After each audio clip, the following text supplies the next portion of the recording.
ஆயுதத்தால் இல்லாம, கையாலை இல்லாம, காலையிலும் இல்லாம, இரவுலையும் இல்லாம, இப்படியான ஒரு இறப்பு எனக்கு வேணும்னு தந்தேன் வரணும்னு சொல்லியாச்சு.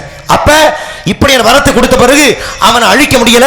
எல்லாருமே கோபம் கொள்கின்றார்கள் மகாவிஷ்ணு மேல. இப்படியான வரத்தை கொடுத்ததுனால எங்களை ஆட்டி படைக்கிறான், இவனை யாரையா கொள்றது, இவனுக்கு அழிவே இல்லை, எங்களுக்கு அழிவுகள் ஆரம்பிச்சிருச்சு அப்படின்னு கோபம் கொண்ட தேவர்கள் முனிவர்களும் பூலோகத்தை வந்து தங்கியிருக்காங்க.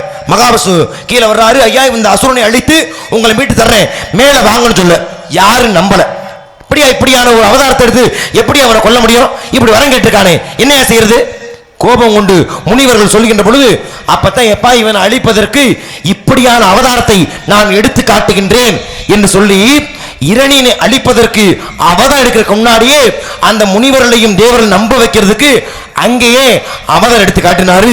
நரசிம்மனாக எடுத்து அவனை கிழிப்பது போல, மனிதனால் இல்லாம மிருகத்தால் இல்லாம நரசிம்மன்